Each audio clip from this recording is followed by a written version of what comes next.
independent thoughts, independent life. This is Chad Benson. America may soon have a third vaccine in its fight against the relentless coronavirus pandemic.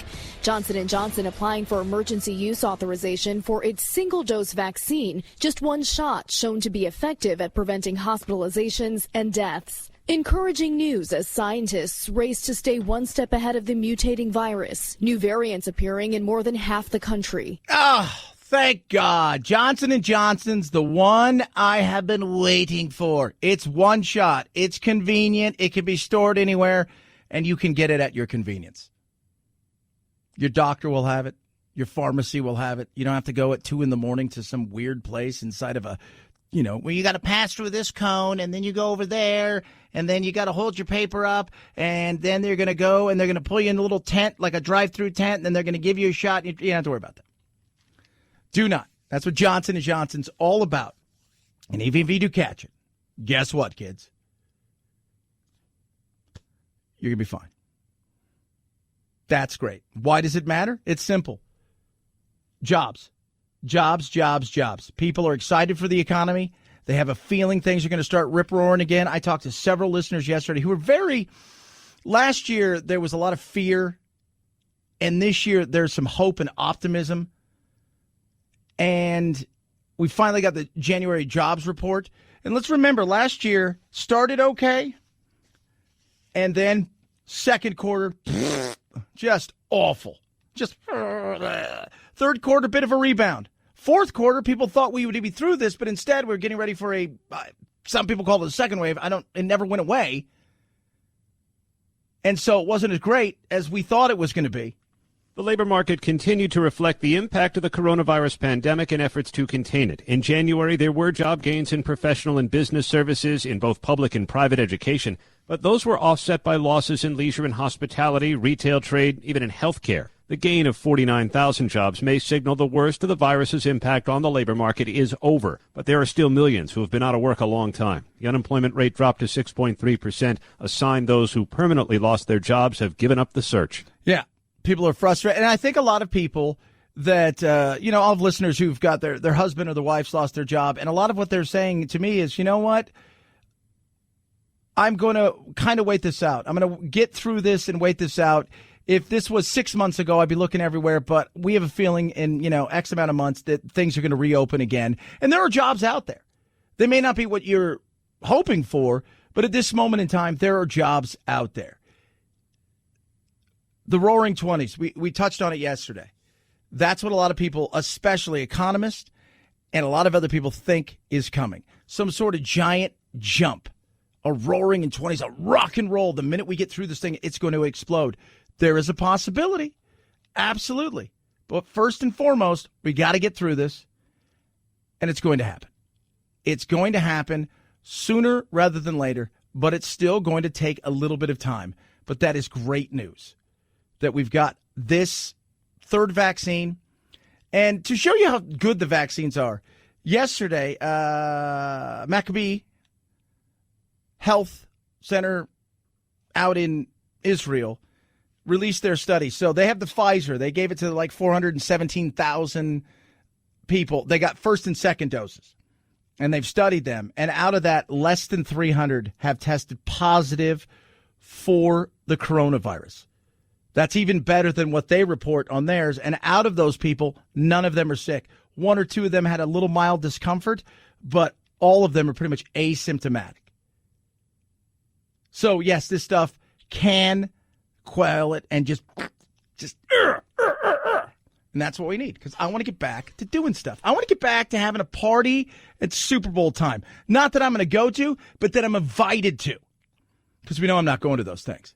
And I'm pumped. Super Bowl is here. Big weekend. Mahomes, Brady, the GOAT versus the potential new GOAT. It's awesome. And at this point, it's just going through in your head different situation scenarios, all your different calls that you'd have, just trying to think about how they're going to play us. And then, again, I think that's where the mental prep, you really can't leave any stone unturned at this point. No, you don't. You get out there, you play it, you leave everything out there. You got to start looking at, okay, where's our strengths? Where's their weaknesses? What can we exploit? How do we make this our game?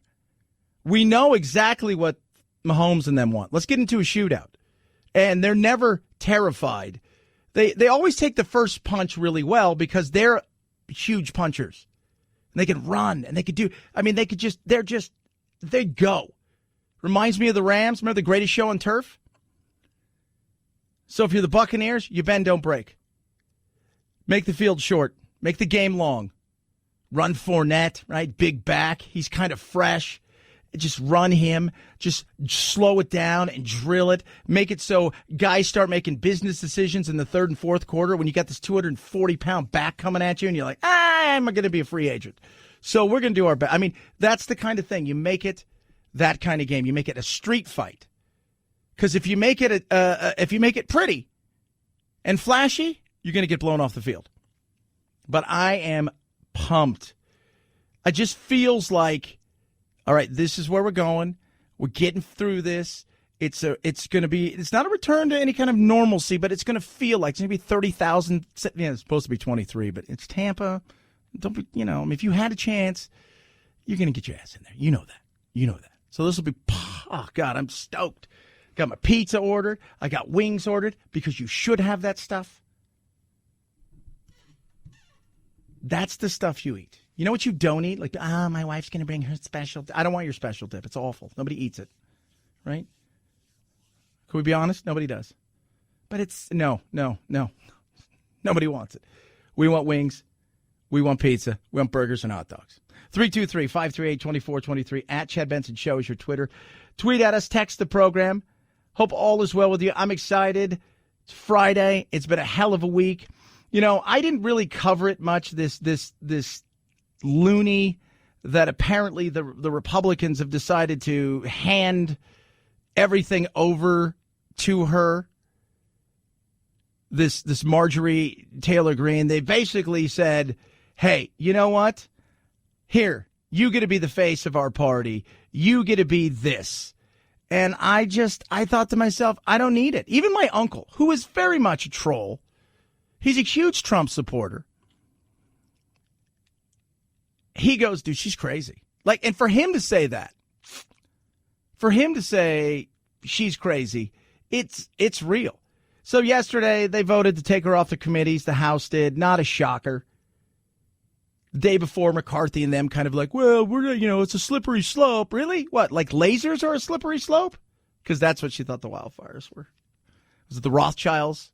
Laser beams from the sky, starting wildfires. She's got a lot of issues. And at this moment in time, if that's what you want to do, and the media, here's the beauty of the media, they're going to run with this, much like the right media runs with the AOCs and the Ilhan Omars. And they've got problems too, by the way. Ilhan Omar has questions that haven't been answered that are still out there about the way that she's tweeted some of her anti-Semitic stuff. There are some serious things that we can ask about that as well. Why does one get treated different than the other? But this is the world we live in. At the end of all of this, though, when the dust settles in the next week or two and it starts to settle down to some, once we get through the I word, the impeachment, once that happens, you've got now the makings of King Kong and Godzilla Part 2, which is Marjorie Taylor Greene and the squad. That's where it's going to be, because both of them are semi-newsworthy as far as the media thinks. Not that they're doing anything. It's not like we're going, oh, my God, Marjorie Taylor Greene, she's coming up and crafting all these ideas. She's bringing things out there. And then you look over at the squad, and their ideas are like, let's just give everything away, make everybody debt-free. That'll be fantastic. Marjorie Taylor Greene's rhetoric has been characterized as loony, crazy, wacky, dangerous by Senate Republicans, not House Democrats, by Senate Republicans. Why would Kevin McCarthy continue to associate himself and the Republican conference with someone who Leader Mitch McConnell has characterized as a cancer? The last time I checked, cancers need to be cut out and not allowed to metastasize. Kevin McCarthy has the ability to do the right thing. He should. And he didn't. And then he's like, I've never even heard of QAnon, so I think you guys are making it up. So if this is where you're going with this stuff, I just, to me, it doesn't matter. I care about substance. I don't need crazy. I told you I would have done. They removed her from, yesterday. They removed her from the committees, and I've got zero problems with that. But I do have some questions that I think the Republicans should be asking in a real way. Not a run to the television, make a big deal out of it, but serious questions on the left side about some of the stuff in the past. What's good for one should be good for the other. And both sides, this is why you police your own. So you can say, hey, you know what? We did what we thought we needed to do. But in politics, that rarely plays. It's always about protecting the party first. But now you're going to turn this over to allow her to be the face of it all and a martyr and a victim for some? Oh, God. 323-538-2423 at Chad Benson Show is your Twitter. Tweet at us, text the program. Home title, lock. So cybercrime is it's profitable. I'm here to tell you guys, it's super profitable. Like stealing your house by stealing your title, which is public record. You can go out there and you can few bucks, and some places, in other places, you can just go right there and find everything because it's out there. Get your address, your name, and sign everything over and quick claim it to them as if you sold them a house. It is so easy to do, and it's scary. It's scary, and that's what cyber criminals are doing. And the profitability is huge. Think about this. Let's say you got, on average, you got $150,000 of equity in your home. And you think, we're doing okay. Next thing you know, you start getting stuff in the mail. Well, what's this? We don't have a second. And you find out that somebody else is basically taking your house or put them on your title and taking out loans. By the time that you go through the rigmarole trying to figure it out, getting into court, saying this isn't me, spending thousands upon thousands of dollars on legal fees, you realize there's not a lot you can do. That's why you need Home Title Lock. A little thing that is so easy to protect your home and title, because that's what you work hard for. They'll alert you when anything happens. Right now, that doesn't happen. If they make a change, such as we added a comma here or we decided to put a period there, guess what happens? You're going to get noticed. And it should somebody get by, they're going to help you fight that legal battle right there with $250,000 in legal fees to help you fight that battle in court. Don't get caught out. Get Home Title Lock. Go to HomeTitleLock.com. Register your address. See if you're already a victim. Use code radio. 30 days free protection. Check it out for yourself. HomeTitleLock.com. Code radio. HomeTitleLock.com. Code radio. Chad Benson Show.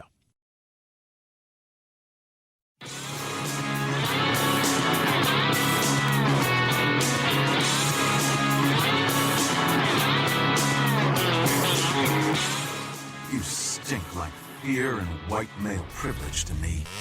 I do often out myself verbally as a gender. My pronouns are they, them, and I'm proud to be a gender. Are you stupid? What? Are you kidding me? Not a great way to use your white privilege. Some people get it, some people don't. You're listening to The Chad Benson Show. It's really a special time here to have all those teams do so well at one time. Is just incredible. I tell you, we're Titletown, USA. After we win the Super Bowl, we're going to be Titletown. Right now, the people in L.A. got the little edge because of the Lakers and because of what happened down there with the Dodgers. But I'm telling you, when we win the Super Bowl, that edge comes back to Tampa, Titletown, USA. Dickie V lives in Tampa. Super Bowl this weekend in Tampa. Are they Titletown? We'll find out. I'm going to break it down a little bit later, give you my Super Bowl pick, how I see it playing itself out. It'll be, it's fun, though. So if you guys don't know who Mattress Mac is, he is a huge furniture and mattress dealer in the Houston area. It's one of those guys, like every town, like producer Phil, you have to have one like in, around there where it's like the guy that stocks them deep and sells them cheap, crazy guy. Oh, yeah, absolutely. Yeah, everybody, we have him in LA, we have him here in Phoenix, you have him in New York, but you have him all over. Every city that has 50, 100,000 people has that person. Mattress Mac is that guy. He likes placing big bets. He did it again yesterday. So, some of the bets he's done in the past. Some of the bets that he's done in the past.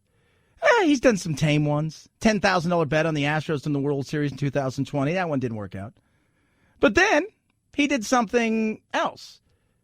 2019, he ended up losing more than $13 million after betting on his hometown team to win it all in different locations. Scarlet Pearl Casino, Mississippi.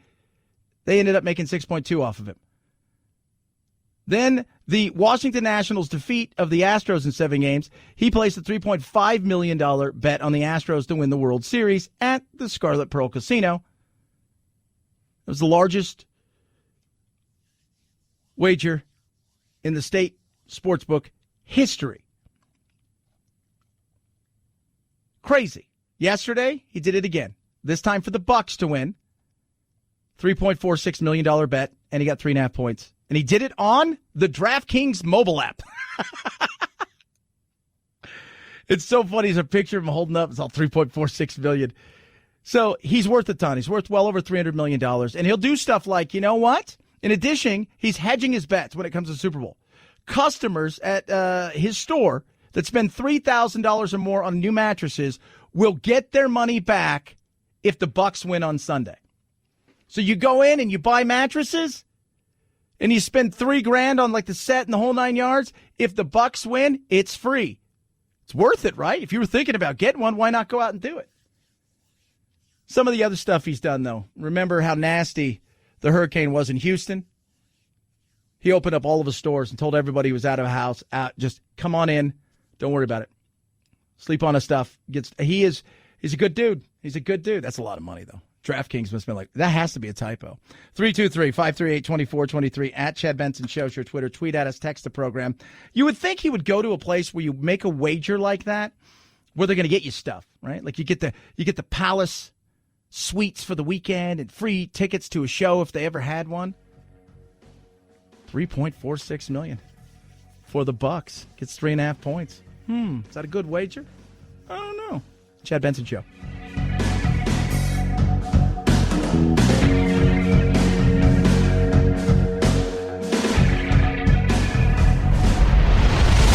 The Chad Benson Show.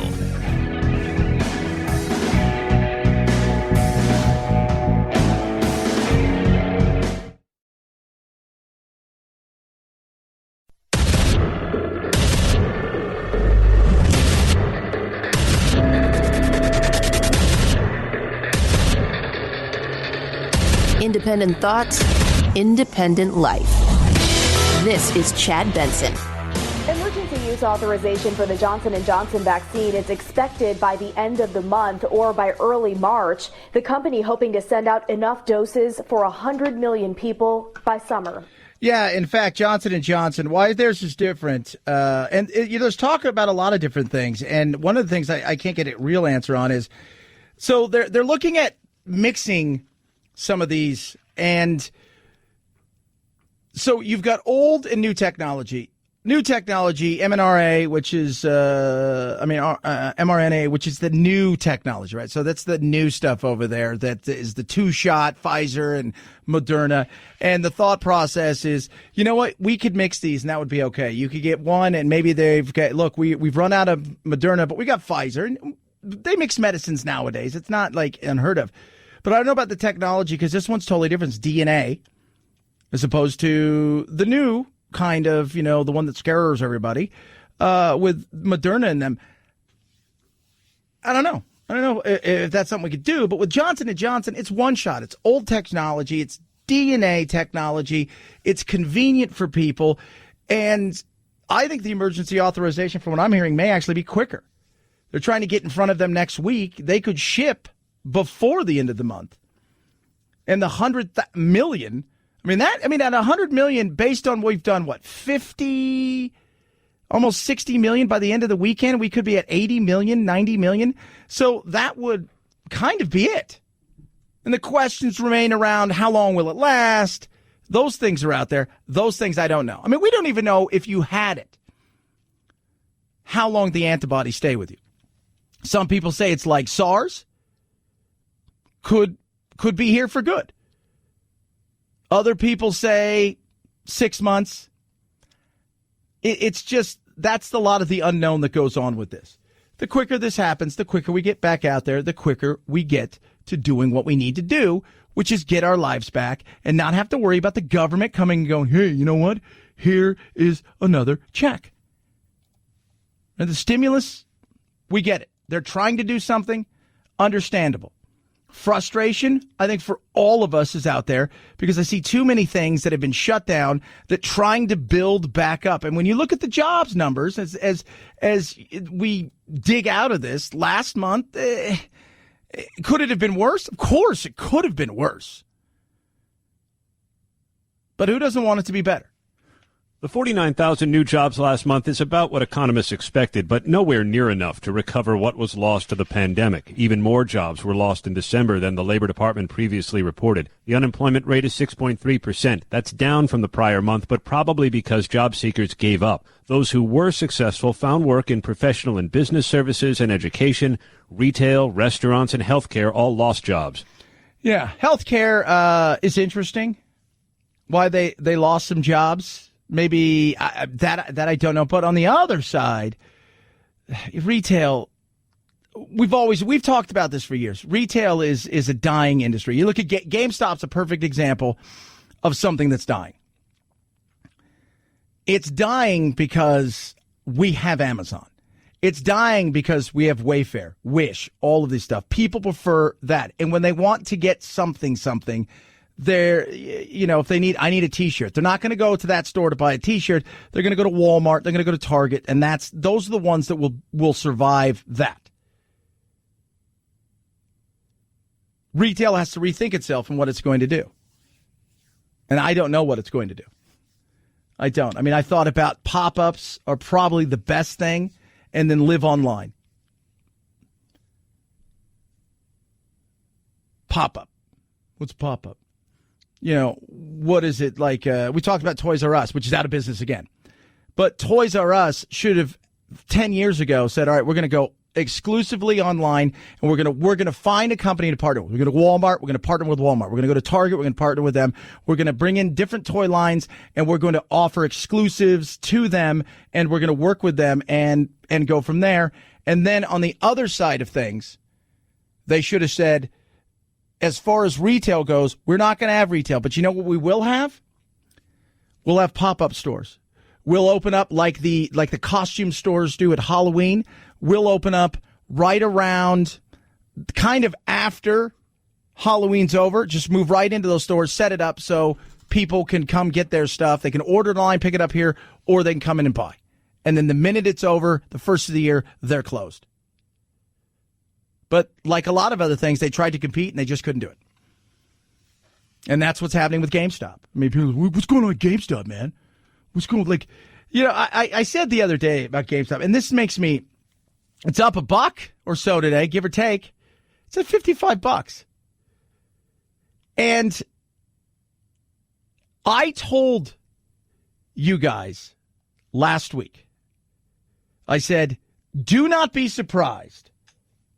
Do not be surprised if this was a pissing contest between big money people and big money people, and the retail investors will help one side of the big money make more money.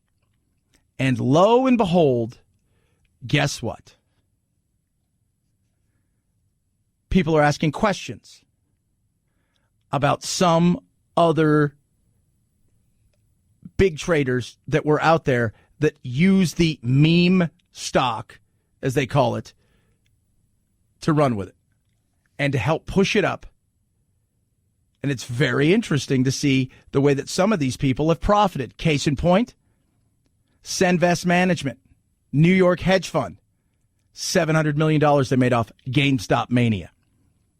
Of course, nothing wrong with that, right? It was Wall Street versus Wall Street, but then you got the vigilantes. That's what, and I had people, even today, somebody said, Chad, it's not about making money. It's about the principle. And I said, bro, you're in the wrong business to play the principle game. Right? There's games. I understand that you're, and the funny thing is, they don't even know what they're pissed about. Well, they got bailed out. Yeah, and they paid that money back. And in many cases, they paid it back far more. You never bitch about the unions that got bailed out in the car world. Who didn't pay their money back? Who took a loss? We lost money on that. The banks paid us back. Then they put more regulations in. Wall Street did. They were totally happy with it. Why? Because it killed all their competition. Small banks couldn't handle this.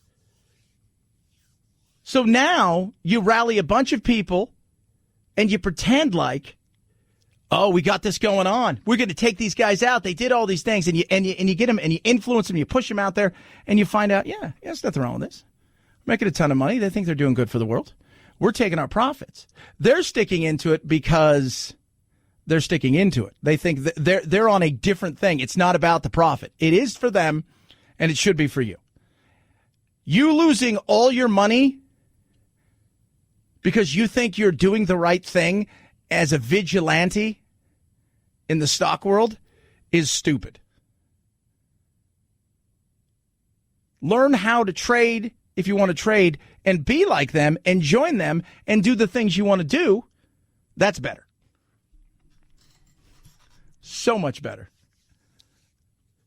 It's not about profit and making money. I beg to differ. I think that's pretty much what the market's all about. If your goal is, I'm hoping to lose money, trust me, there's better ways to do it. Take that money you had, go to Vegas, have a weekend like you couldn't believe, bet the hell out of him, get him to put you up at a place and do all that stuff, and go from there. At least you'll have memories. 323-538-2423 at Chad Benton Show is your Twitter. Tweet at us, text the program. Stimulus, where are we on the stimulus? President Biden put together a plan with input from so many of us, both sides of the aisle, to bring America back, to overcome this horrible crisis, and then move America forward. America didn't go anywhere. We've had some issues, but who hasn't? I mean, I think it's funny when I hear politicians talk about it, they act like, well, nobody else had trouble with this. No, everybody else did. Some did better. Some did worse. I'm not worried about. We didn't go anywhere. We didn't. Get through this. We already know that. We're going to come out the other side. We learned a lot of things about how to handle stuff. It was an expensive lesson. I think we all realize that. But we'll come back from this. Like, you know, yesterday, even listening to he had his first. President Biden had his first foreign relations big press conference, and it was all about morals. We also face a crisis of more than 80 million displaced people suffering all around the world. The United States' moral leadership on refugee issues was a point of bipartisan consensus for so many decades when I first got here. We shined the lamp of liberty on oppressed people. We offered safe havens for those fleeing violence or persecution. So today, I'm approving an executive order to begin the hard work of restoring our refugee admissions program to help meet the unprecedented global need. I've always been fine about that, right? I've never had an issue about refugees. And let's not forget, we often do, how we are as a nation for legal immigration. We are the most welcoming, opening nation in the world. We are.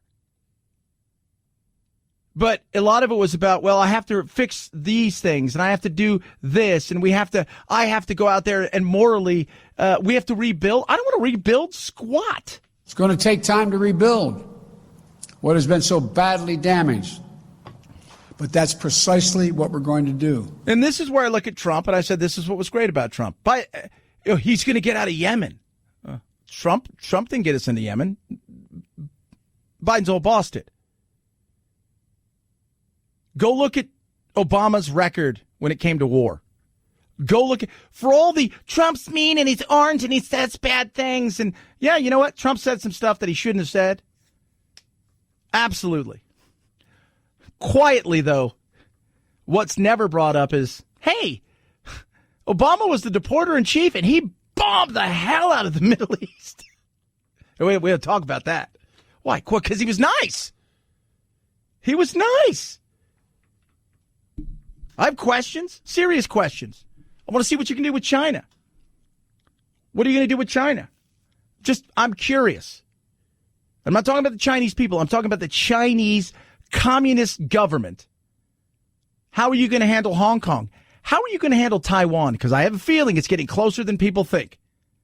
And if you think the Taiwanese are going to go down easy and bow down, that could get ugly.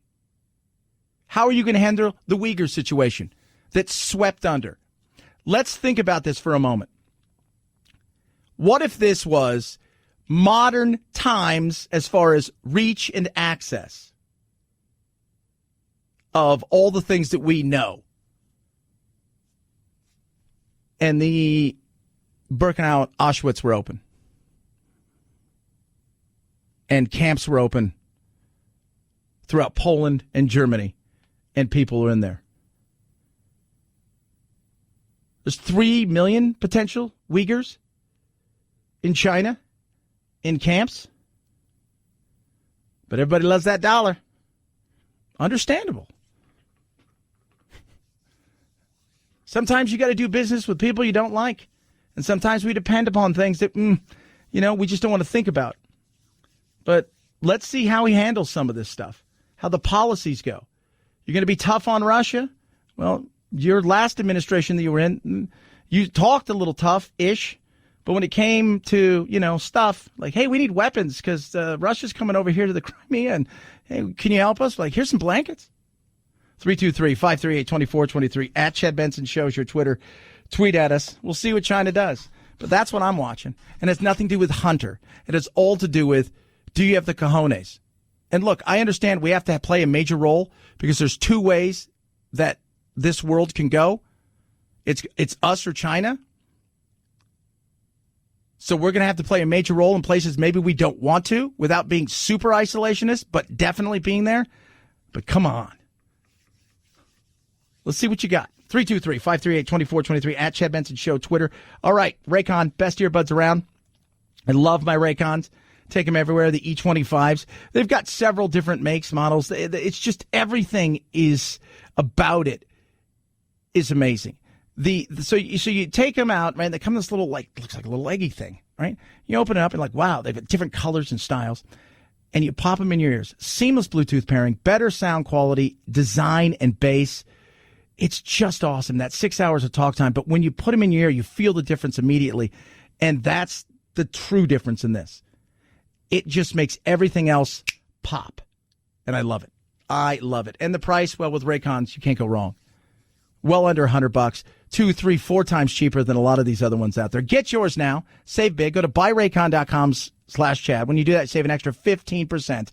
Buyraycon.com/Chad to save 15%. Buyraycon.com/Chad. Save that extra 15%. Chad Benson Show.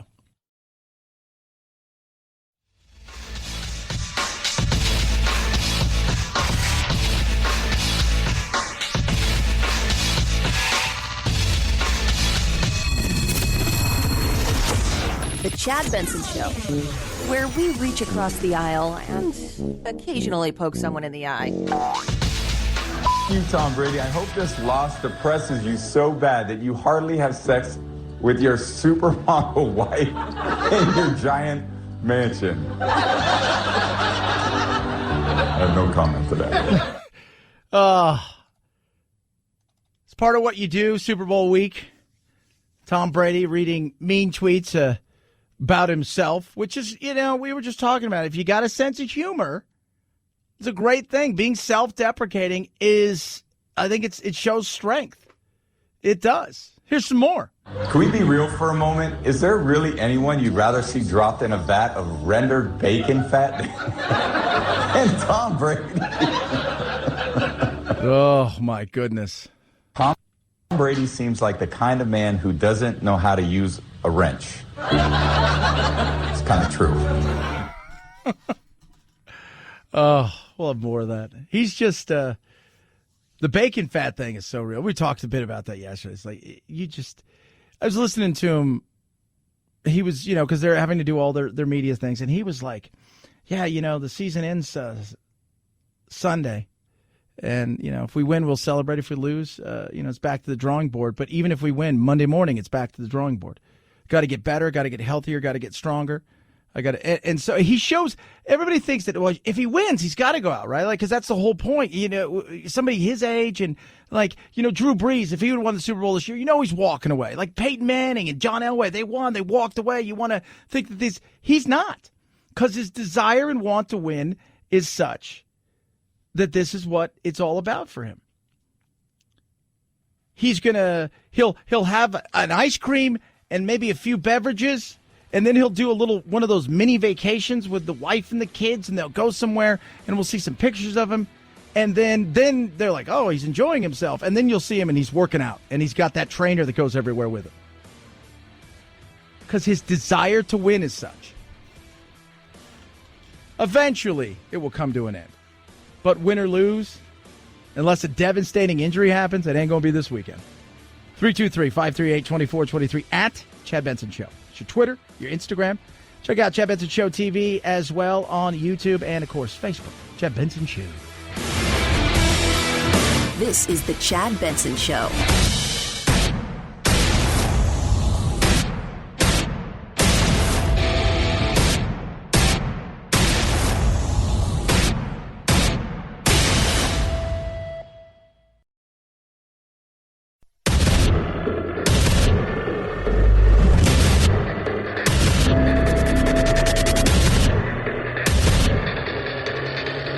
Independent thoughts, independent life. This is Chad Benson. Johnson & Johnson is now seeking emergency use authorization for its shot, known to be 100% effective at preventing hospitalizations and deaths. The Johnson & Johnson vaccine is also easier to handle than current vaccines available. It can be stored at regular refrigerator temperatures and requires only one shot instead of two. The FDA says outside experts will review the vaccine February 26. It will likely be available in March, according to Dr. Anthony Fauci. That'll be yet again another good vaccine in the armamentarium of our tools to fight this pandemic. What the hell did he say? Armamentarium? I would have went with arsenal. Tool belt? Toolbox? Armamentarium? I don't know if I'd have went with that. But that is good news. Because we need something that is convenient. We need something that is readily available. They said they'll have 100 million by summer. So let's just say they kick it off. They shipped their first dosage last week of February into March. They started getting them into arms. By the time summer rolls around, most people should have them and at least access to them. I'll say it. I don't care if you get it or don't get it. I'm going to wait because I already have tested positive for the antibodies, so there's no real run to go and get it. But convenience side of things, yeah, I probably will. I'm not, you do what you do. But I also would like to hear governors and Biden stand up and say, look, here, we're going to have an open and honest conversation, which is something you don't hear much in politics. Here's the open and honest conversation. Once everybody has ample time, because there's enough vaccine for everybody, to go and get a shot, those that choose not to, and some of them it's for medical reasons and religious reasons, that's fine. But the other ones who choose not to because you think you're going to, I don't know, have autism, or I'm not quite sure, or whatever, or you think that you're going to turn into a bird, or you're going to forget God. I saw that's still my favorite one, that somehow it alters your DNA, that goes to the part of your brain where you no longer believe in God. Once that happens, though, everybody's got ample time to get a shot. We're going to live our lives.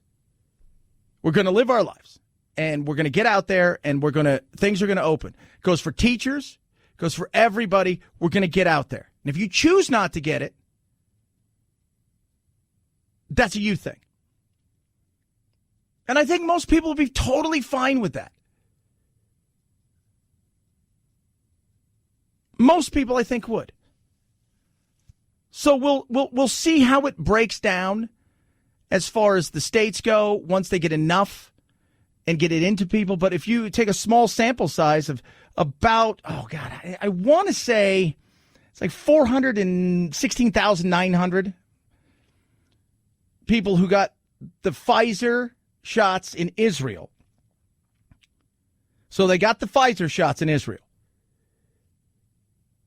Out of those people that got both shots, only 200 and I think 54, well under 300, tested positive for the coronavirus, which is it's 0.6%. It's better than they even advertised. Better than advertised.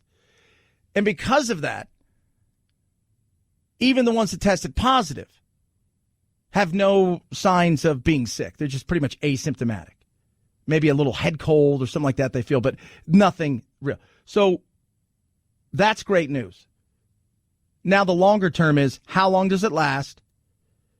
What does it look like, say, in the fall after the first dosages, in theory, wear off? Is it fall when that wears off? Is it summer for the ones who got it now? How about people who've tested positive, or the antibodies? How long do you think it lasts? Because I see some, it's 90 days. It's the other, well, it may last a lifetime. So those are the other things. And those may take time. But we need to get back out there because jobs are struggling. And we just ain't doing what we need to do because we can't in many places.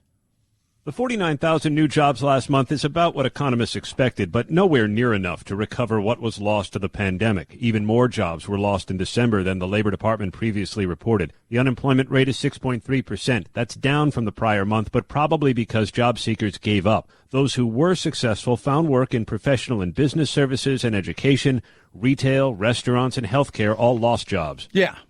And the retail business is a struggle, and I think a lot of people realize that, but they don't really know what to do outside of that. And this is where you've got opportunities, and you should have taken it. I have several friends one of my friends who will always work. He's a brilliant coder. But he said, things have slowed down to the point where, we do okay, his wife and him. And they said, you know what, I'm going to go back and I'm going to learn AI. He's okay at it, but I need to be better. And I said, that's an awesome thing. He says, that's where we're going. He goes, to the point now where like coding is like having a bachelor's degree in a lot of ways. Yes, you're going to work and stuff but it's just, this is the next level. In fact, Google, are you guys aware of this? I think Google starts you out for good AI engineers somewhere between $500,000 and $1 million. Just enough to get a shared apartment with somebody in a communal bathroom out there. It's pretty insane. But retail, yeah, it's not good. Retail trade in January is often one where jobs are going to be lost in a normal cycle due to temporary help that comes for the holiday season. We probably didn't see as much hired this year as we would in a traditional year. Yep. Jeji Kananen, Managing Director, TJ Ameritrade. So it's TD Ameritrade. Yeah, we get that. Like you hire October, November, get ready for the holidays. People eventually leave. But there's still a lot of opportunities out there for people. And the big question is, when can they start to get back out there? Because I think a lot of people are also saying, you know what, man, maybe I want to do something else. I mean, it's a good time to think about it. Given that we're at a time of transition in the labor market and that some people have gotten the vaccine, I think it's an okay report. Okay report. Okay report. Not great, not ugly. Everybody's looking at spring, the opportunity for us to really feel the momentum. And I agree 100% with several economists who think that once we get to that, because I think people are just chomping at the bit to get out there. They're chomping at the bit to run and just go, go, go. They're chomping at the bit to do something and travel. And so I do my local show. And my local show, so my partner Gatos, on my local show, his wife and I, she wants to learn how to golf, so we go out and we hit, a bucket of balls. She likes to go. It's like that's her thing. She wants to go places. She wants to travel. She wants to do stuff. And that's one of the reasons she became a teacher, because I taught for so long, because I wanted to be able to travel and do a lot of things. And that's all been, essentially just kind of done for. So they take day trips here and there. But they're the kind that they would travel 6 weeks a year and just go if they could. I talk to so many people that's what they want to do. They want to go. And economies need it. In that hospitality industry where we are right now, a lot of people were hoping the Major League Baseball was going to push back. Same thing with Florida. The start of spring training, maybe a month, because more people will have had the vaccine. More things could have opened up. Florida's a little different. I mean, even for Arizona, we're pretty open up. Florida is really open up. But they didn't. And with retails and the restaurant industries and the hospitality industries getting hurt, you need that money. You need that cash. And it's just they decided not to. So it'll be very interesting to see how fast we can get out of this thing. But I just pray that Biden gets out there and just goes, look, you know what? You guys had a chance to get the damn vaccine. You didn't get it. I'm not going to hold your hand. Don't you wish we just had politicians just talk like that? I mean, Trump did and didn't. But there's ways of saying things where you can be straightforward and honest. You don't have to always be a Richard. But inside of that straightforward and honesty, it's just the straight, honest truth. You had 2 months, 3 months, 4 months and access to get the damn thing. Wasn't going to cost you a penny. You chose not to do it. So if you do catch it, that's a you thing. It's not a us thing. And we're not going to stop our lives because we do that too often now. We all stop our lives like, well, one person's allergic to peanuts, so nobody can ever have a peanut again. In school, yeah, there was always a kid allergic to shellfish or peanuts. Timmy had to eat in the lounge. Sorry, Timmy. You know what? He got to come out and play. They didn't make him stay in there forever. Now it's like nobody can have a peanut butter and jelly sandwich. Screw you. I like a peanut butter and jelly sandwich.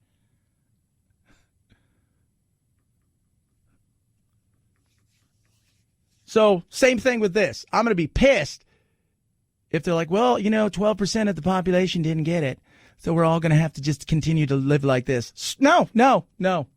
At some point, I'll become an anti-masker. 323-538-2423 at Chad Benson Show is your Twitter. Tweet at us. And for the next several months, once this is done, how many of those little blue masks are going to be blowing all over parking lots? How many times are you going to open up your car, like glove compartment, you're going to see one fall down? They're going to be everywhere. Biden's like, we should send more of them out. No, he shouldn't. Nobody wants to. I love we should send these more out because everybody can get one. Everybody's got one that's going to wear one. Hell, some of them got 20. Well, it matches my outfit. So it's got to be good. amac.us/chat. AMAC. Great organization. Helping you do amazing things like making sure things are solvent when it comes time for you to retire. Social Security, Medicare, helping you with all kinds of different things as you get older. It's the fastest growing organization over 50 in the country. On top of that, they're fighting for your First Amendment and Second Amendment rights and common sense immigration reform, and then providing benefits across the board from retail, restaurant, hotel, travel discounts, life insurance discounts, just about everything you can think of, movies, amusement parks, and so many other things. Now's the chance to join. It's $16 a year, and it is really a smart thing to do, especially when you're trying to maneuver through certain things. Maybe you're over 50, but you're not 65, but you need insurance.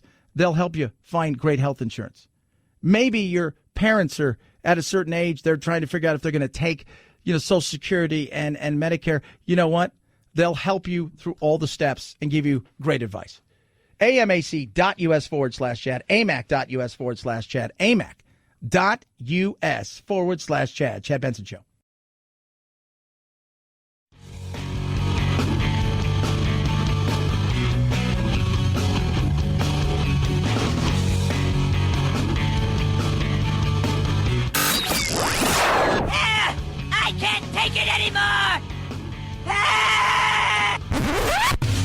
get over it. It's time to forge a new path with your very own political cartographer, Chad. 5, 4, 3, 2, 1, 0, ignition, liftoff. Now it's time to find out what's trending. What's trending? Yeah, what does that mean? I mean something, right? Like it's trending on the old internet. What's trending? All right. Let's find out what's trending. I love trending stuff. Let's start first and foremost on Twitter. See what's trending. See who's pissed who off. Liverpool soccer team has a Champions League game set up against RB Leipzig in Germany, and the German government has told them, you can't fly here. Trending, people are asking, well, what do you do? They won't give them a special dispensation. You just can't come. Sorry. End of story. I'm like, wow, that sucks. Dita Von Teese addresses allegations against her ex-husband, Marilyn Manson. Essentially says, didn't do that weird stuff with me. And she's kind of weird. So, perfect. You would think. Amazon, apparently, according to Motherboard and everywhere else, is forcing its warehouse workers into a brutal megacycle shift. What is that? What is that? Head on over to Google. A lot of funny stuff on Google. A lot of funny stuff. Google's just a weird, it's just so much different. WandaVision episode 5 trended huge yesterday. You're like, what is that? It's interesting. It's Marvel, like a Marvel sitcom with two of the Marvel actors, and it's just very interesting. And Wanda's the witch, who some people say is the most powerful of all of them. It's very interesting. Nancy Mace and AOC, their feud is going on. She said AOC wasn't even in the building when they attacked, and nobody even came on her floor.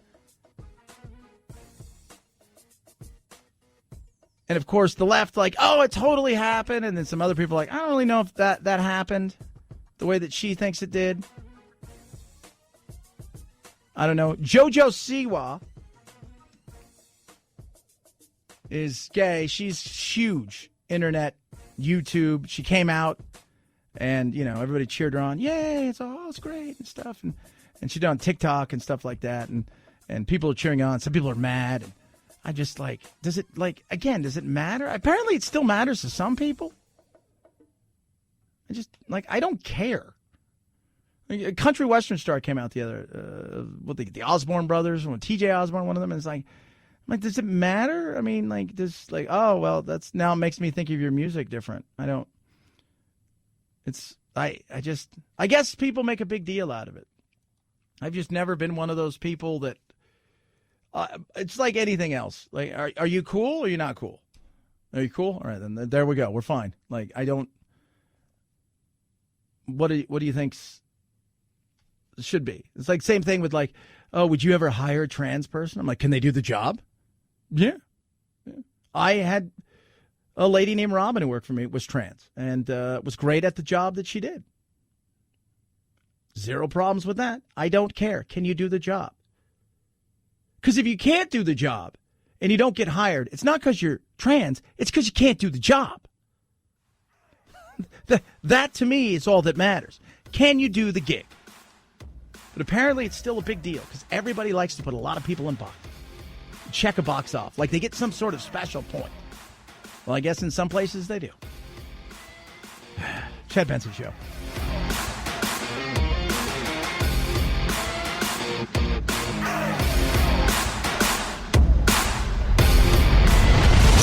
The Chad Benson Show.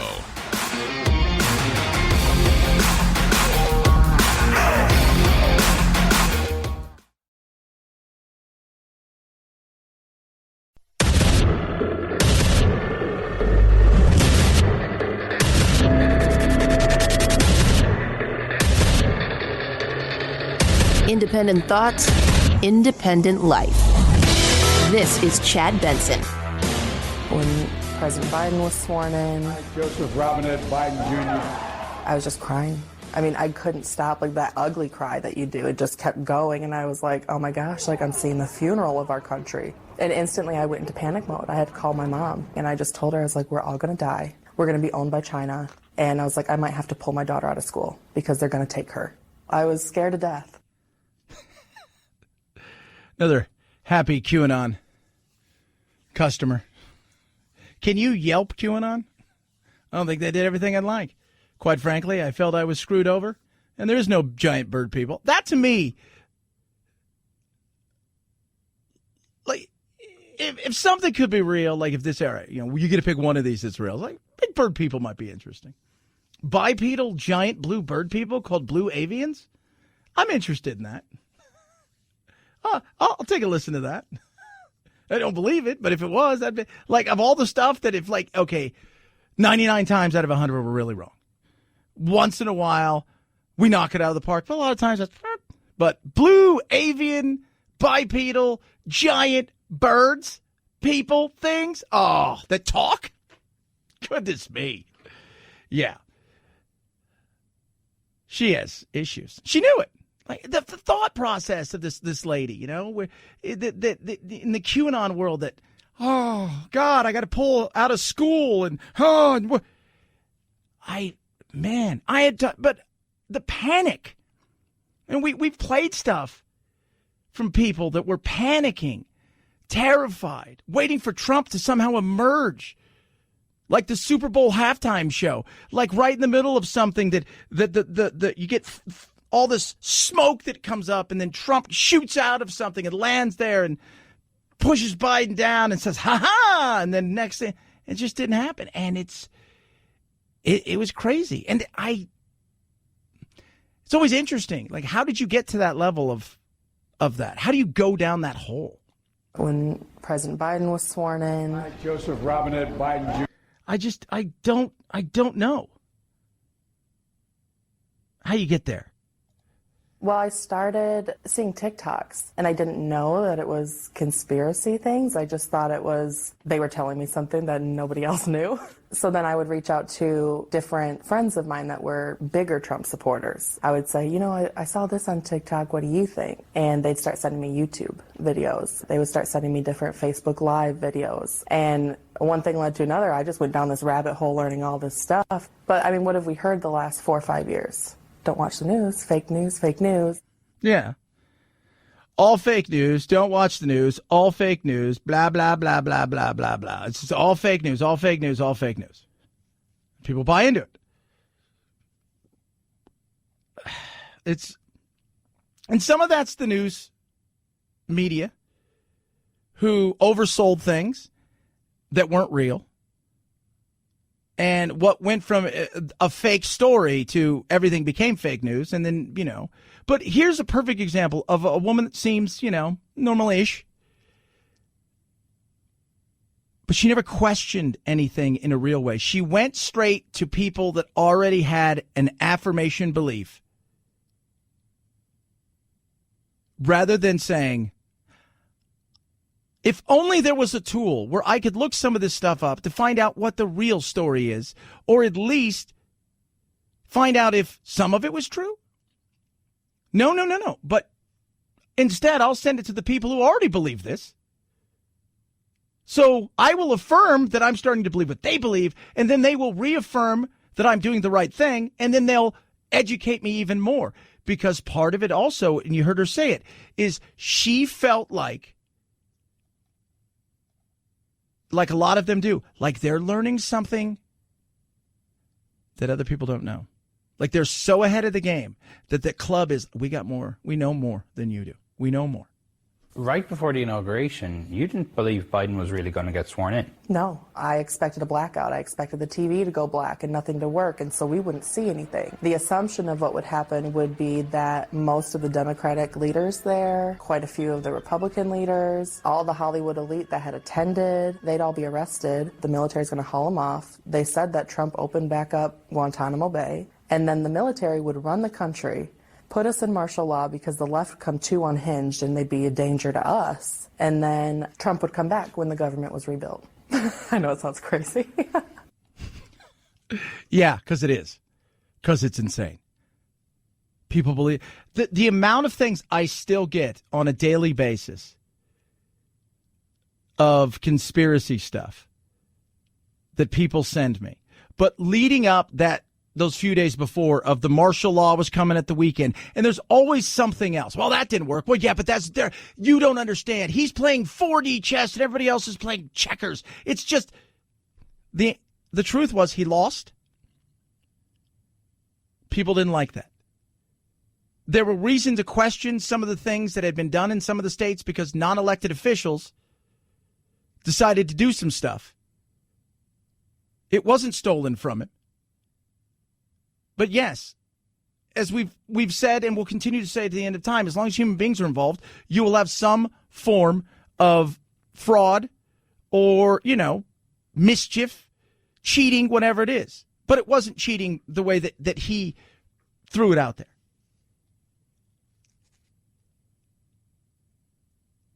But people still buy into that.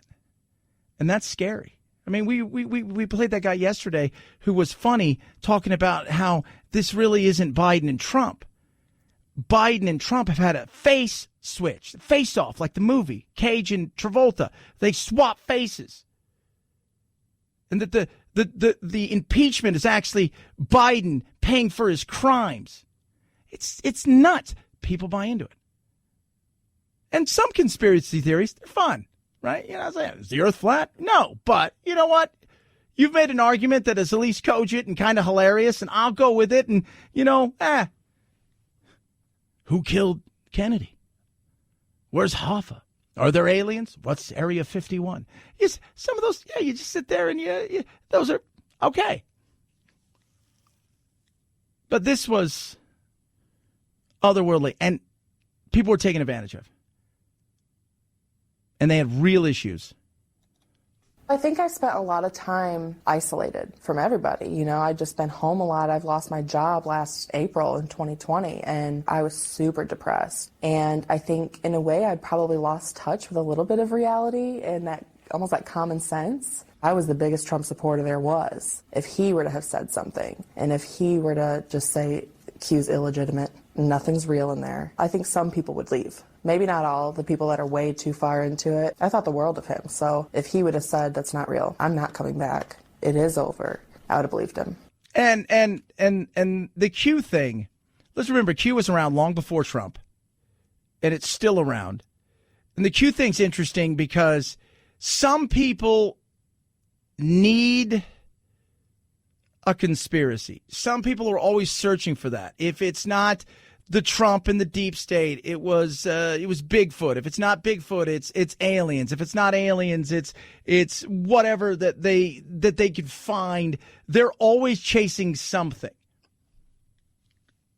But for a lot of people, they believed so much of this, and they just bought into it in ways that it was crazy. Those people, even now, some of the stuff I get. 323-538-2423 at Chad Benson Show is your Twitter. Tweet at us, text the program. Somebody just texted me.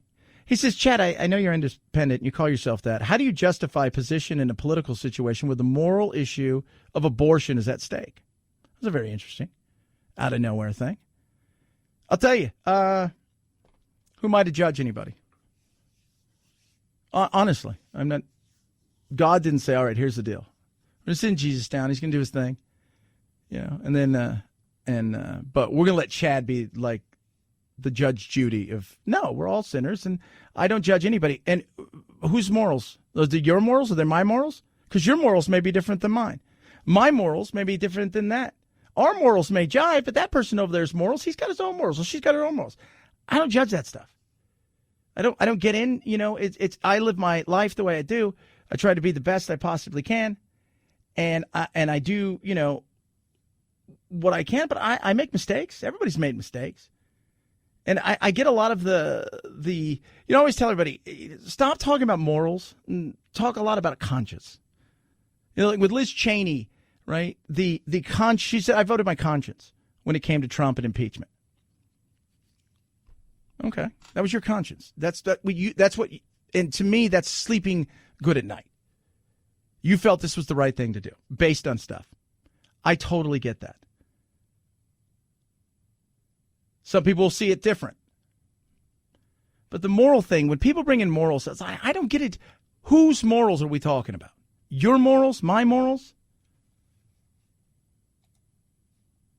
Everybody's got a different set somewhere. Everybody's got a different belief system. And while I may not agree what somebody does, at the end of the day, they're human beings. They made choices. And I'm not to judge anybody on that. I think we live in a very judgy world, like a ridiculously judgy world. We've got access to things like the internet where we can judge in a heartbeat. And we judge people harshly. And there's no room for forgiveness. And it's crazy. So I just can't buy into that. Because so many people will tell me how religious they are or how this they are, how spiritual. And then you talk to them and they'll like, oh, that person. And there's no, they don't practice what they preach. But that's them. 323-538-2423 at Chad Benson Show is your Twitter. So you tweet at me. Try to answer as many as possible. Text the program. That's the text line. So when I give you that line, that's the text line. It's direct to me. Nobody controls it. And check out the Facebook and everything else. Buccaneers getting ready. They used to be the Yuccaneers, but now they're the Buccaneers. It's a hard game. You know, it's a long day, but you got to be ready when the ball's kicked off. And we're going to be challenged. They're going to challenge us, and we got to go answer the challenge. Yeah. Hard day, long day. Very real. Because it starts early. You know that. You wake up Sunday morning. It's Super Bowl Sunday. It seems to drag on forever before the game. They have a pregame before the pregame before the pregame before the pregame. And then you can Ariana Grande is going to sing here. And then over here, you've got, 21 Pilots. And then over here, and they start breaking it down. And by the time we get to wherever, you got to go through all the stories of people overcoming and challenges and fans. And then you get to the pregame, and it's just about football. And then the kickoff. And, we've got the national anthem, and you have all that stuff. And then the halftime. And people don't realize, and players will tell you, it's totally different. You have a football game during the year, you get that 15 minutes. Within, the minute you go in to the time the ball's back up in the air, it's about 17 minutes or so. So it's going to be 30, 40 minutes before they go out. So the team that has the ball last, if they eat up a bunch of clock, it may be an hour before you're back out there as a quarterback or a defense. It's going to be interesting. We're going to break it down. I'm going to give you what I think is going to happen. I'll give you my Super Bowl pick. 323-538-2423 at Chad Benson Show. It's your Twitter, your Instagram. Tweet at me. Text the program. Car Shield's amazing. 24/7 roadside assistance. A rental car for free while your car's in the shop. You choose the shop. You don't have to take it to hey, take it to these guys and they don't fix it. No. Take it anywhere you want. Take it back to the dealership. They get them paid directly. And from there, you pay a small deductible. It's that easy.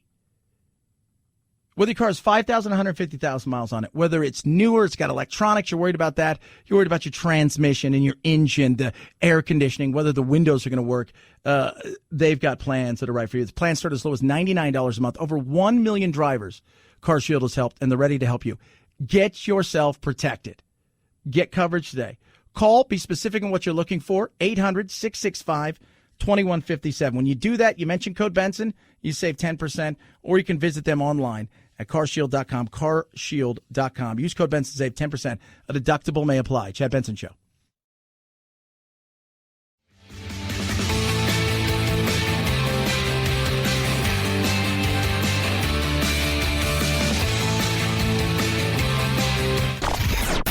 I'm so tired.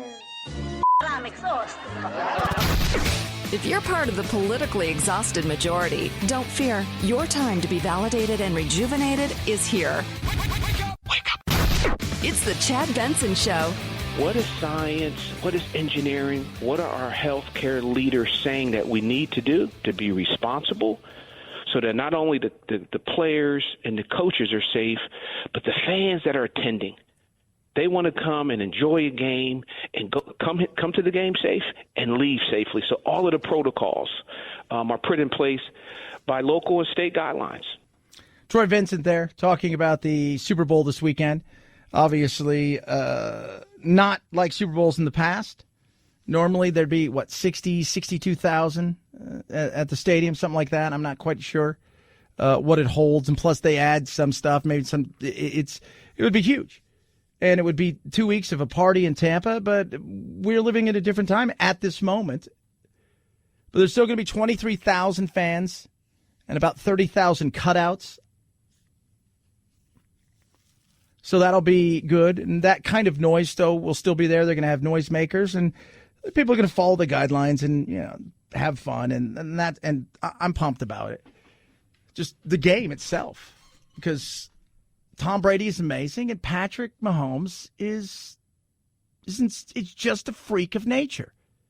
It's just a freak of nature. So let's break it down for you. Who's got the advantage? Who doesn't have the advantage? Let's look at the Chiefs versus the Bucs defense. Chiefs offense, second in the league. Bucs defense, fifth. Bucs versus them. Except for, normally defense wins championships. And fifth ranked is really good. 2 years ago, they were like 27th or whatever. And Todd Bowles has turned them around big time. They're great at the run, stopping the run, and they're really good at stopping the pass. Kansas City's pass is insane. Their run is okay. For the Bucs, it's bend, don't break. Don't get into a shootout like that. The shootout that you get into is you eat up tons of clock, you beat them up, you dink and dunk, you take your chances when you can, and then try to hold them to field goals. And it's easier to hold them to field goals, I think, because you take away all their speed. On the other side, you look at the Bucs, their offense, obviously greatest quarterback and player in the history of the NFL. Their offense, pretty good. Close to second rank. Chiefs defense still 22nd. They're the worst in the league at the run. You run the hell out of the ball. They like the blitz. They're good at it. Fine. You play a smart game of dinking and dunking, and you do what's great, which is allow Tom Brady to be Tom Brady, but you got Leonard Fournette, and you give him the ball, and you just let him go. And see what happens. Keep it close. In the fourth quarter, it could be one of those situations where last team who has the ball may win it. My heart says I'd love to see Tampa win, but my gut and my brain says Tampa. It feels very much like the Rams versus the Patriots when they were the greatest show on turf, the Rams, and the Patriots won on a last-second field goal, which started the miraculous run. I just have a sense that they're going to do enough and win this game. I got Tampa over the Chiefs. 7th Super Bowl for Brady. Chad Benson Show. This is the Chad Benson Show.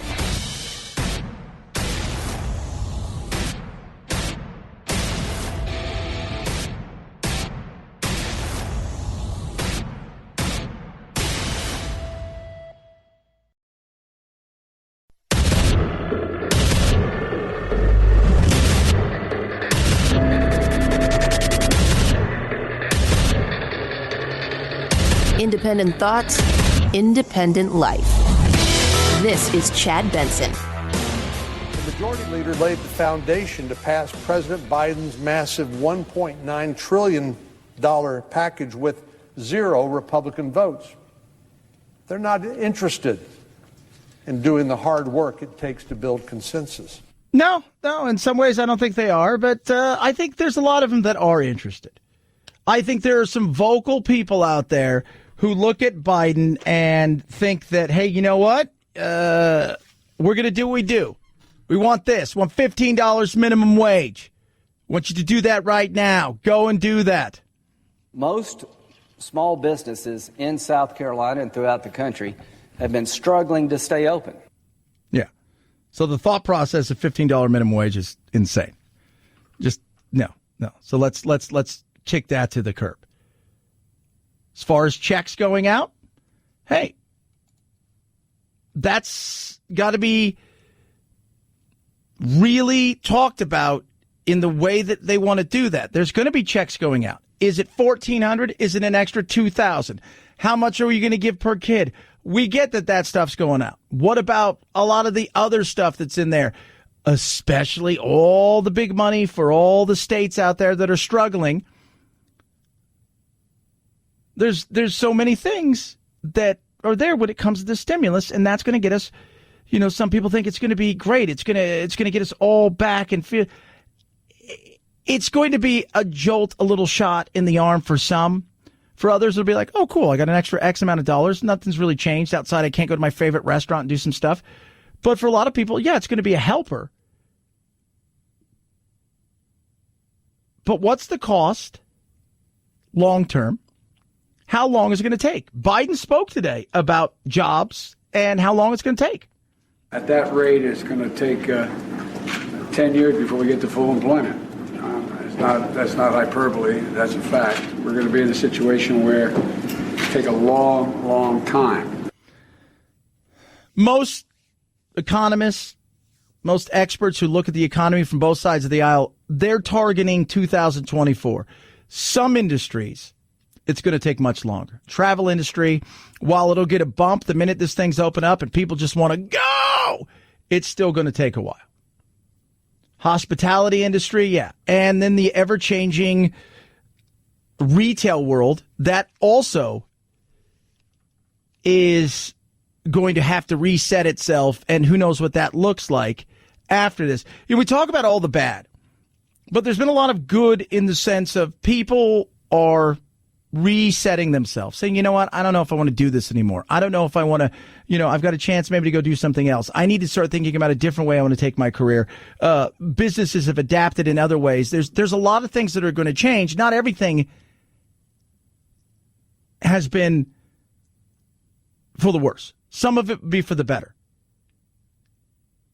But it has hurt. There's no doubt about that.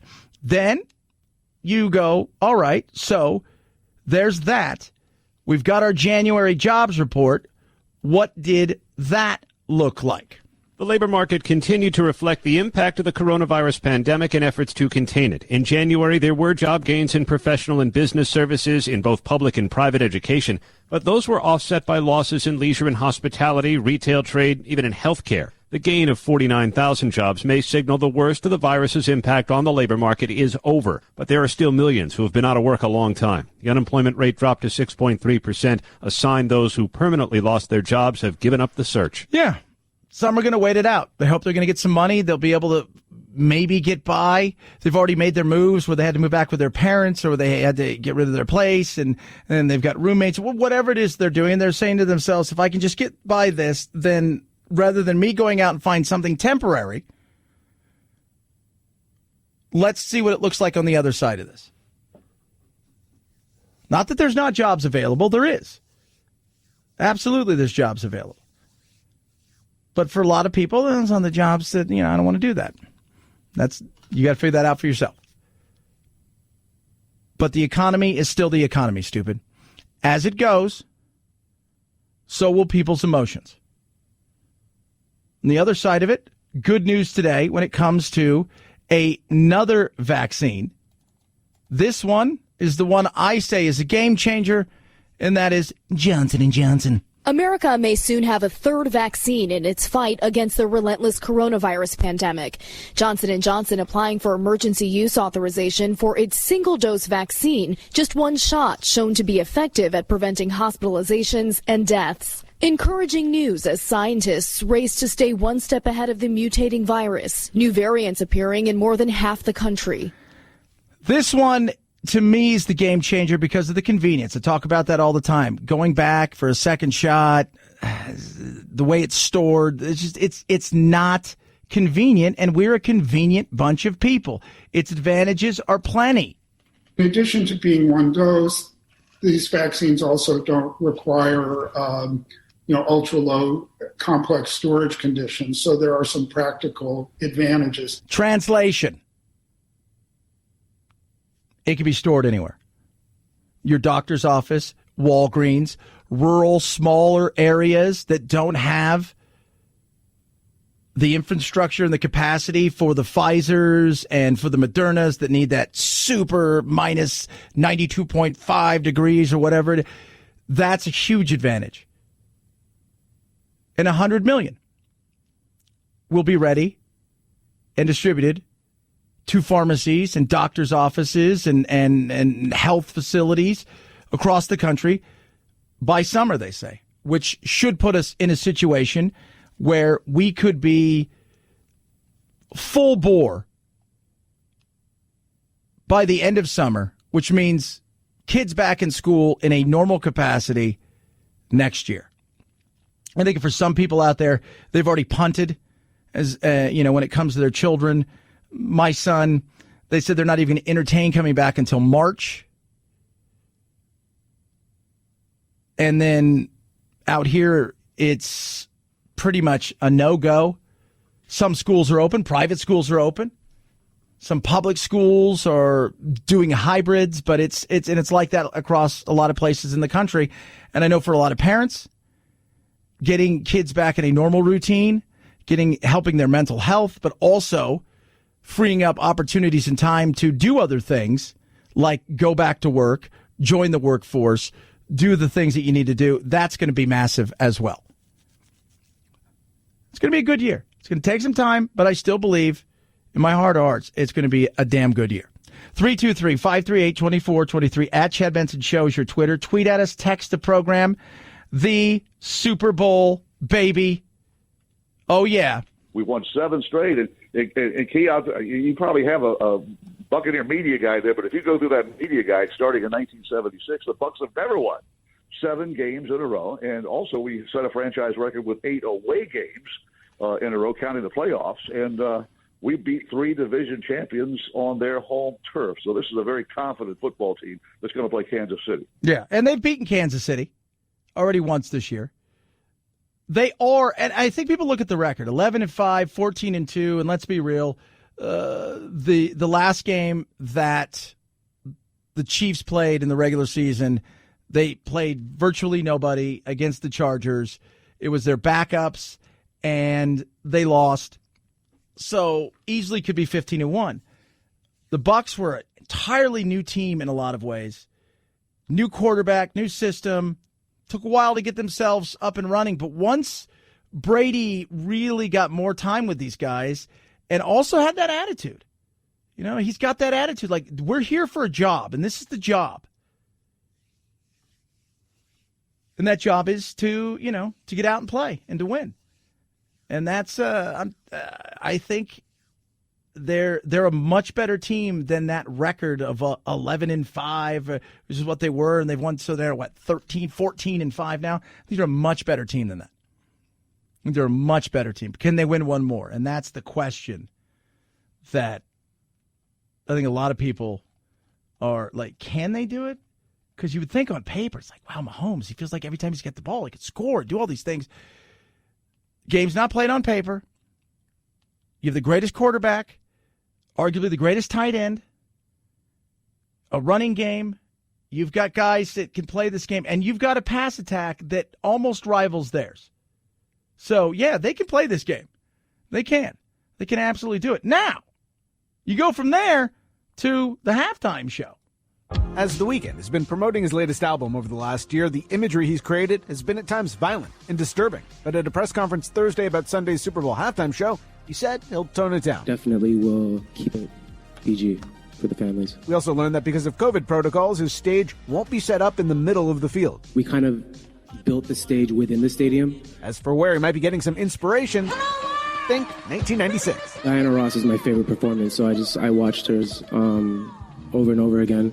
It's very interesting because if you've not listened to the album, we've been joking about it for a couple of days. Like, there's nothing on his new album outside of his Blinding Lights song's about it. There's nothing else. There's nothing radio friendly about a lot of this. My favorite is definitely Diana Ross, 1996. She's just so glamorous, and the show just makes me smile. And she has a great exit with the helicopter. She lands in the middle of the field, grabs onto it, and flies out into the clouds. It's like, I wish I could have done that. I wish I thought of it. We still have time. I don't think I have enough money to do it, to be honest. I'm sure you can figure something out. And will there be anybody else surprising? Because you usually have one or two surprises show up on stage with him. I know last year I think a lot of people thought Pitbull was going to be part of something, and it's Florida. You got a lot of stars there. 323-538-2423 at Chad Benson Show is your Twitter. Coming up a little bit later, we're going to talk to a guy named Art Bell. Not that guy, the aliens, the conspiracies, and all that stuff. No. A guy named Art Bell, who started a little TV network called Comedy Central. He's got a new book out. It's very interesting. It's a great read. He's an interesting cat for sure.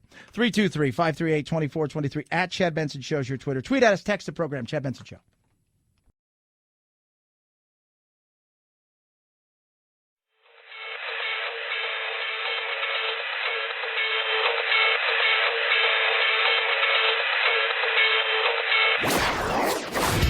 Don't let the Washington Beltway strangle you. This is where the exhausted majority comes to refuel, realign, and reevaluate. This is Chad Benson. American national security depends on a sovereign United States of America. We have to know who's coming in and out of our country. We're a compassionate people. Everyone all across the world wants to come be here in America, but we have a responsibility to the people who are here in the United States to make sure that we have secure borders, that we know who's coming in and out of our country, and that we regulate our immigration in a way that preserves jobs and prosperity and wages for the people who are here in the United States. That right there is Mike Pompeo. He's right. Look, we've got to take care of our borders. There's no ifs and buts about it. The thought process that we don't have to take care of our borders, that somehow we can have this pretend, this catch and release thing. It's like, imagine catching a fish today, saying, Mr. Fish, we're going to eat you later. But I trust you enough to release you now back into the water, and you will come back, and then we'll get you in the frying pan. It's a dumb thing. It is. We know why you're coming here. We get it. And I understand. Look, we have a need for a lot of things. I will break the hearts of some super uber conservatives. We're not producing children like we used to. There will need to be a workforce. We don't have some of the workforce that we need, especially when it comes to the technology side. So, yes, we're going to have to do more of that and bring people here. I think there should be an easier way, especially for temporary workers, to come here. But we also have to be honest about our borders. They're porous. So where I live, I'll give you guys the Tohono O'odham tribe is maybe a mile from my house, 2 miles. You're on the reservation. There is no wall. There would never have been a wall. Even if Trump would have got the wall he dreamed of, couldn't have put it there. They were never going to allow him. They won't even allow them to put in roads out there. So they do have the poles with the lasers that'll tell you, not the ones that start wildfires, Marjorie Green Taylor, but the ones that'll tell you, oh, something's tripped. There's, the invisible fence. Somebody's tripped it. My entire neighborhood is Border Patrol agents. They laugh all the time. They're like, dude, we'll get some. It takes us 90 minutes to get out there. An hour to get out to certain places. You think they're still there? No. We need to do a better job. We need to do an absolutely better job of patrolling. But we also need to do something where we enforce the laws. We enforce them. And that's something that I see a lot of times with whether it's guns or whether we're always asking for, let's have more laws on top of laws. Well, you don't even use the ones you have now, and then you want more. No, let's enforce the things we have. Let's be smart about it. We can be open arms, the whole 9 yards, but let's be real and say, all right, look, we can have empathy. We can have understanding. We can make it easier for people to come here on a temporary basis and work. At the same time, we can't be foolish, and let's not get taken advantage of. The Obama administration slashed on to now the Biden administration. I don't feel that we're going to I think we're just going to pretend things aren't happening and just kind of let it go from there. I'm not up for open borders, they say, but I'm also not for sending anybody back. Okay. All right. I don't know what it is then. 323-538-2423 at Chad Benson Show is your Twitter. Tweet at us. Disclaimer land. So Rudy Giuliani has got a show on WABC, and apparently he was insulted because there's a disclaimer on it. Basically saying, hey, this guy, whatever he does, that's him. That's not us. That's not us. And then Mike Lindell, MyPillow, he's got a documentary that's coming out today. It's supposed to be the greatest documentary in the history of the world, the most earth-shattering thing that starts Trump back into office or whatever. And it's going to be on OAN or Newsmax or one of those things. And it's got like a 20-minute disclaimer. Wow. Oh, my Lord. Well, this is what happens when you get sued for billions of dollars. Art Bell, the founder of Comedy Central, joins us straight ahead. Let's have some fun. Talk about stuff like comedy. We need it. Chad Benson Show.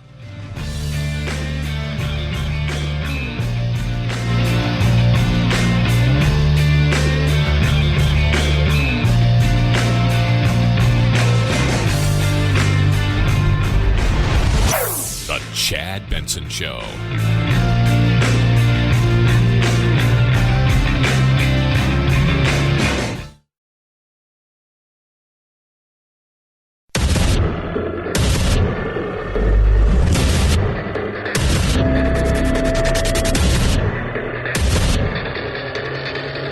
Independent thoughts, independent life. This is Chad Benson. I love Comedy Central. I love reading. Put them all together and you got this guy. Art Bell's his name. Not the Art Bell we're used to in radio that talks to aliens. He's no longer with us, although it wouldn't be weird for him to call in. But this guy is totally different. TV executive, cable guy, out there. He's got a new book out, Constant Comedy, How I Started Comedy Central and Lost My Sense of Humor. Art Bell joins us. And let me tell you something. Wow, comedy's crazy and business is crazy. Put them two together and you got a reason to lose your sense of humor. Yeah, you got that right. You know, I wrote this book because I really wanted to tell people that Comedy Central wasn't immediately successful, and it was very difficult to put that thing together. First year, I thought the whole thing was going to go down to failure. Really, I just thought they were going to pull the plug any day. And you're right. You put comedy or any creative endeavor together with business, and, you know, you got tension. So you put this thing together, and, you know, it's a different world back then. It's kind of the Wild West, the way that we see YouTube and stuff now. And you get this thing out there and you roll it on out there. And like you said, you didn't think it was going to last. Was it almost a day-to-day thing? Like you never knew what you were coming into? That's pretty much the case. As I said, you know, I expected they might turn us off at any minute. When we launched, we got such bad press. You know, we launched this comedy channel. HBO launched us, and the press was relentless. They said, oh, it's not funny. It's terrible. How could HBO? They must be so embarrassed. I mean, it went on. And the chairman of HBO called me into his office, and he told me that, you know, this is not going well. And as a matter of fact, that's where the subtitle of the book comes from. He said it took a comedy channel for me to lose my sense of humor. And, you know, he was right. Things were not going well, and people were not laughing so hard. But, you know, the great thing about television channels, you go in every day, and you can change things. And I looked for what was going well and did more of that, and looked for what was going badly and did less of that, and ultimately things worked out. When you look at Comedy Central, you look back, I mean, it's been on forever. It's a mainstay now in all homes. You look at that, Art, and you say to yourself, what did you know back then? You're like, this is going to be big. Maybe it doesn't stay with us forever, but this is going to be huge. And other things where people were pushing you like, this has no chance. Well, you know, my conviction was, since I loved comedy so much since I was a kid, that somebody was going to put a comedy channel out there, a 24-hour comedy channel. I mean, there was a 24-hour music channel, there was a 24-hour news channel, sports channel. I mean, it was just a matter of time, right? The resistance I got was because people thought, one, it was too expensive, because comedy, you know, takes writers and it's expensive.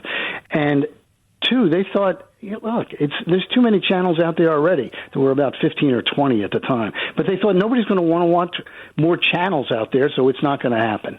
But I knew that if we could get the thing started, that it would be big, and that's how I sold it. It was all about vision. I said, look, in 10 years, this place is going to be, if we can get it started, if we can get a comedy channel started, it will be the center of the comedy universe. Comedians will hang out here, will attract innovative comedy that won't find a home anywhere else. I mean, we put MST 3000 on as soon as we got on the air.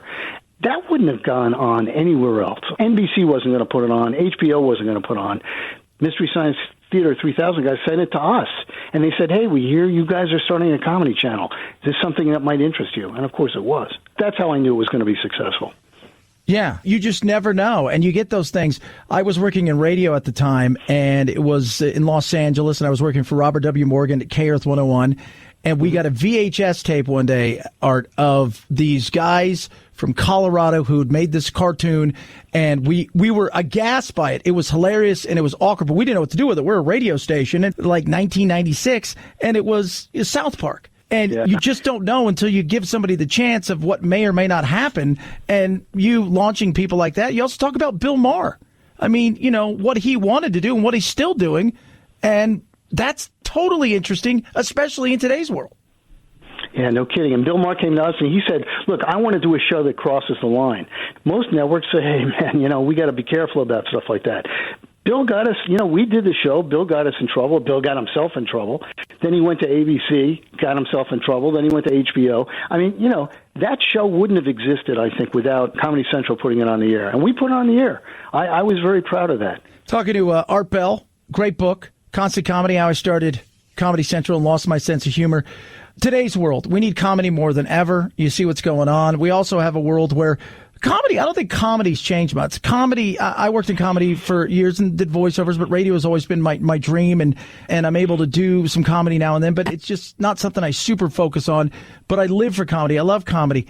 I don't think comedy has changed. I think you have people that are, you know, still out there and they push the envelope. I'd love Daniel Tosh said it. You know what? I want to find out where that line is, and I'm going to cross it and see what you say. And I think that's real. The difference is I think the audience has changed, and we no longer have. It's how it's taken. It's not what's said anymore that's the scary thing. Oh, I think that's exactly right. I mean, one of the great things about comedy from the beginning was that comedians, you know, the whole idea that comedians are giving you their take on the world. And their take on the world, you know, is the way they see things and the way they experience things. It's delivered usually in a funny way. Now, the advantage there is that, you know, the idea that you get to look at something, and sometimes something very important, in a way that you otherwise wouldn't have looked at it. I think comedy serves a great purpose, but you have to have people listen. And you're right, people don't always want to listen just as soon as the subject matter comes up. I mean, let me give you an example. The fact that, you know, women comedians and women stand-up comedians and women comedy writers, I mean, there's been such a renaissance of women in comedy, or a birth, actually, since I started Comedy Central. I mean, in those days, there were fewer, and now, as we know, there's a lot of famous women comedians. And one of the things that women comedians did was they pointed out what it's like to be a woman, to experience life as a woman. And, you know, the Me Too movement and all that kind of stuff partly was amplified by what they were saying, and that was very important. I don't think we want to stop listening to comedians and stop thinking about what comedy is actually doing for us. If some people are going to stand up in the middle of somebody's act as they say, hey, you know something, this Me Too movement, and then somebody stands up and walks out, so what good is that for anybody? Yeah. It's not, Art. I mean, none of it's good for any of it. Canceling people. And there are people out there that, you know what? Yeah, they've done some things, and we can sit here and debate that. But the scariness of it all is the fact that so many people want other people canceled over stuff. You're going to a comedy show, and part of comedy is somewhat to be somewhat offensive in some ways, because you're in many cases, you're attacking the sensibility and the norms of a lot of things. And it's what I've always said. When a country loses its sense of humor, that's when the country's lost. Yeah, that's absolutely right. Listen, comedy comes from a great tradition of, as I said, getting in trouble. I mean, remember the class clown when you were a kid? That was probably you, right? Maybe a little bit. I've heard. Yeah, it was me. I got news for you. And I was in the hall or the principal's office plenty because I was making fun of something or other I shouldn't have been, and the whole class laughed, and the teacher might have laughed, but they can't have that kind of disruption, or they can't have that kind of commentary. That's what comedy is. I mean, Lenny Bruce, who really transformed stand-up comedy and made it really a confessional form where he was talking about his personal life. He got arrested on stage hundreds of times because of what he was talking about and the way he was talking about it. Now, his stuff today would be considered lukewarm, but I'm saying we need comedy and comedians to push the envelope as a society. You know, it's important. Absolutely. Hey, I go back. Hannibal Buress. He pushed the envelope, especially when it came to Cosby. He continued to say it. It was the one time that Cosby didn't come out, and then finally other people started coming out. You need stuff like that. Same thing with keeping our politicians in line, being able to come out. I think it's an important part of who we are, and we can't lose that. And I fear at times we are losing that. Talking to Art Bell, he is not that Art Bell. I know you must get that all the time, but he is the Art Bell, the man who started Comedy Central. His new book, Constant Comedy, How I Started Comedy Central and Lost My Sense of Humor. What didn't make it into the book? What's the craziest thing that happened that didn't make it into the book? Craziest thing that happened? I think the craziest live television thing that happened was when Dennis Miller was doing a live show. He was covering the State of the Union address. And the State of the Union address that year went very, very long, and Dennis had to go to the bathroom. He became frantic because he was still on the air. He was the only one there, and he finally said, I got to go. He stood up, walked out. There was no bathroom nearby, so he just went in the garbage can that was outside the studio, and I was there. And it was just an incredible live TV moment. Because he was mic'd, you know, nobody saw anything, but he was mic'd. And everybody thought that was crazy. And Dennis thought that he had killed his career. He came out after he finished the show and said, I just killed my career. We said, no, Dennis, it was great. He said, no, I killed my career. He was so upset. I think that was among the craziest things that I saw happen. Who was the easiest to work with? Easy. Well, Jon Stewart was actually a great guy to work with. Very nice guy, and as you can tell from, you know, his delivery, and we knew this early on, he started working with us on a show called Short Attention Span Theater right from the get-go. And as soon as I saw him on television, I said, man, this guy's something. He's not only funny, but he's kind of like smart, and you can tell he's empathetic and he's sensitive, and he's kind of an interesting. He's got an interesting delivery. And then when I got to know him more and more, I realized what a great guy he was. So I would put Jon Stewart in that category. Listen, comedians and talent runs the gamut, as you know. Some are easy to work with, some are not so easy to work with. I always say, look, it's the performer, it's the talent who goes on stage and puts himself on the line or herself on the line, and that's why sometimes they get cranky, you know, or difficult to work with. But listen, that's the business. Where do we go from here in comedy, Art? I mean, all the things you see. Again, I do worry for as hot as it is. I feel like it's more about the audience. And, you know, we even saw Chappelle said, I'm not worried about what I'm worried about you, because you're going to go home and tweet something that's going to get me in trouble. And where do we go as a nation? How do we get thicker skin and get back to, hey, it was a joke. I don't have to listen to the joke, rather than, hey, I want to destroy that person's life? Well, you know, I think of the great comedians who came out of, you know, really tough times. Will Rogers comes to mind in the Depression, you know, and he said some things that were, you know, kind of pushy too. But I think he was the comedic voice of a nation. I wish we could find that right now. I don't know who that is exactly. I don't know. Listen, the pandemic has kind of put everybody at home and not working as much and everything else. So maybe it's harder for that voice to emerge. But, man, it would be just great to have somebody like that really be respected and well-regarded and help us get through these times. As far as, you know, as the audience, listen, you know, we got bigger problems to solve in this country. And as I said, I hope comedy can help solve them. But it's all of a piece. It's all of a piece. And Chappelle is right. You know, when he's worried about the audience, he means it. So we have to put ourselves back together so we can be receptive to criticism. Let me put it that way. Because if you see something a comedian is saying as critical or impolitic or politically incorrect, it shouldn't be always immediately crossed off as a personal attack or an attack on your values or an attack on anything. It should be considered a point of view, and you should be able to laugh at it. Absolutely. Love the book. You guys have a chance. You can get it Amazon, Audible, everywhere. You can get it where good books are available, right? Yeah, absolutely. Online. Support your local bookstore. I will throw in a plug for that because, you know, these are tough times. But, yeah, Constant Comedy, How I Started Comedy Central and Lost My Sense of Humor. Amazon's a good place to look. Love having you on today, brother. I appreciate it. You have yourself a good one. We'll talk to you soon. All right, great. Thanks very much. Love it. Comedy rules. Always makes me smile. Check out your local comedian when you have a chance as well. 323-538-2423. At Chad Benson Show is your Twitter, your Instagram, and anything else that makes you laugh, because that's where we are. Chad Benson Show.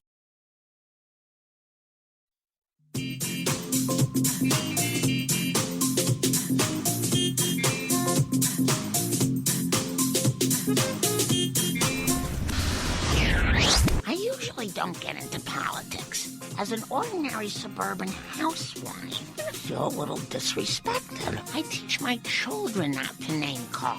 You are a blabbermouth! Come on, man. Guys, can we please keep the chatter to a minimum? Chad Benson. If there's anybody that has a chance to catch anything that Brady has done, it's this guy. I mean, look how young he is and what he's accomplished. And if they win this weekend, puts him in a special bracket, and then he'll be going for 3 in a row. And, you know, if they can keep that team together, there's no reason why they couldn't do it. And he's a special one. Yeah, Joe Montana, he too was a special one. Could he catch Brady? You know, it's interesting. Some things potentially in sports could be broken, but may not be broken out of choice. Because of concussions, because of the amount of money that is in sports nowadays. Let's say, you know, I mean, he's got a fat contract where it's worth for about, I think, total guaranteed is about $150 million right now. It's a $500 million contract, but he can opt out in a few years, get a bigger contract. It's interesting if you're Patrick Mahomes.